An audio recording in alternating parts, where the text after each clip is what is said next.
મહેલ છે. વિચાર તો કરો, એ 52 ગજની ધજાનો ધણી છે સાહેબ.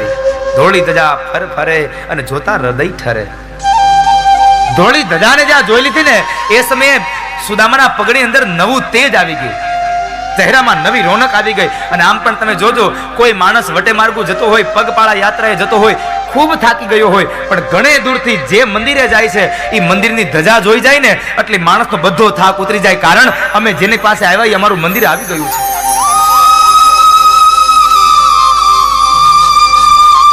જે મંદિરે જઈએ છીએ મંદિર આવી ગયું.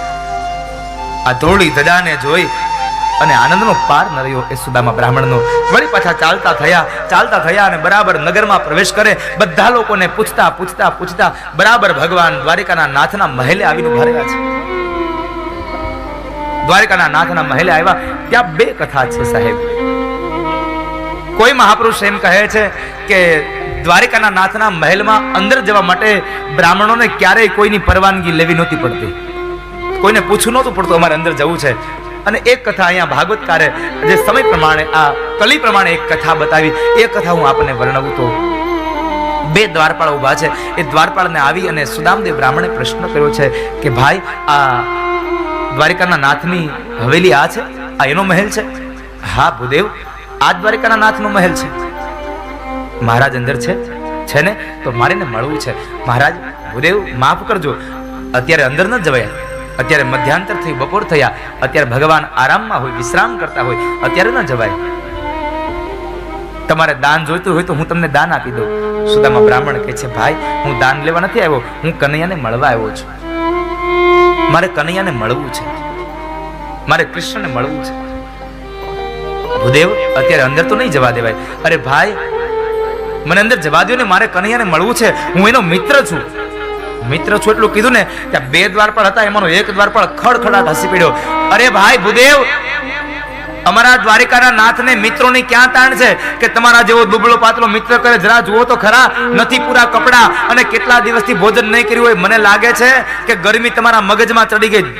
ભોજન કરવું છે તો ચાલો જમાડી દઉં. ના ભાઈ, મારે ભોજન નથી કરવું, મારે દ્વારિકાના નાથને મળવું છે. સુદામદેવે હઠ પકડીને એટલે સામો દ્વારપાળ જરા સામો જીદે ભરાયો. ભૂદેવ, તમારે દાન જોઈતું હોય તો દાન લઈ લ્યો, જમવું હોય તો હાલો જમી લ્યો, અને કાંઈ ન લેવું હોય તો ચૂપચાપ પૈયા જાઓ, અમારું માથું ન ખાવ. અરે ભાઈ, મને અંદર જવા દો ને, મારે મળવું છે. ના, અત્યારે નહીં જવાય, કારણ અંદર મળવા જવા દઈને પછી ત્યાંથી બધું માગીને આવો છો. જરા પેલા માણસે સુદામા બ્રાહ્મણની અપમાન કર્યું છે. બ્રાહ્મણનું અપમાન કર્યું ને એટલે બીજો જે દ્વારપાળ ઉભો હતો એ જરા વિવેકી હતો એટલે એ બોલ્યો છે, એ ભાઈ શું કરે છે તું? આવું ન બોલો, આ ગમે તેમ તો બ્રાહ્મણ છે, અને બ્રાહ્મણ સદૈવને માટે વંદનીય અને પૂજનીય હોય છે સાહેબ. કારણ દ્રૌપદી બોલ્યા છે, બ્રાહ્મણો નિતરામ ગુરુ. બ્રાહ્મણો આ જગતના ગુરુ છે સાહેબ. બ્રાહ્મણ સદૈવને માટે વંદનીય છે, માટે તમે એનું અપમાન ન કરશો ક્યારેય. બ્રાહ્મણનો દીકરો ગમે તેટલો નાનો હોય સાહેબ, એને તુકારે ન કહેવું ક્યારેય. કારણ આ જગતનો ભૂમંડળનો એક દેવ છે એટલે તો એને ભૂદેવ કીધો છે. ભૂ કહેતા પૃથ્વી અને દેવ કહેતા બ્રાહ્મણ. આ ધરતી ઉપરનો જો કોઈ હાલતો ચાલતો કોઈ દેવ હોય તો એ માત્ર બ્રાહ્મણ છે સાહેબ. એના જમણા પગના અંગૂઠામાં 68 તીર્થોનું પુણ્ય સમાયેલું છે. પણ અત્યારે તો થયું કેવું, સમય પરિવર્તિત થયો એટલે માણસ વિવેક ભૂલ્યો છે. પણ યાદ રાખજો, બ્રાહ્મણનું અપમાન કરવું એ પણ બ્રહ્મ હત્યાનો અધિકારી બને છે. માટે બ્રાહ્મણનું અપમાન ન કરશો, બ્રાહ્મણને ક્યારેય ખોટા શબ્દોથી બોલાવશો નહીં ક્યારેય. બને ત્યાં સુધી એનો વિવેક કરો, એનો આદર કરો, એનો સત્કાર કરો. જગતનો પૂજનીય છે. વેદને વાચા આપનારો બ્રાહ્મણ છે. વેદને ગાય અને આ જગતના વેદનાઓને હરવા વાળો એ બ્રાહ્મણ છે.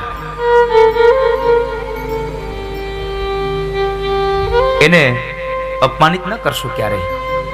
બ્રાહ્મણ વંદનીય છે સાહેબ. એટલે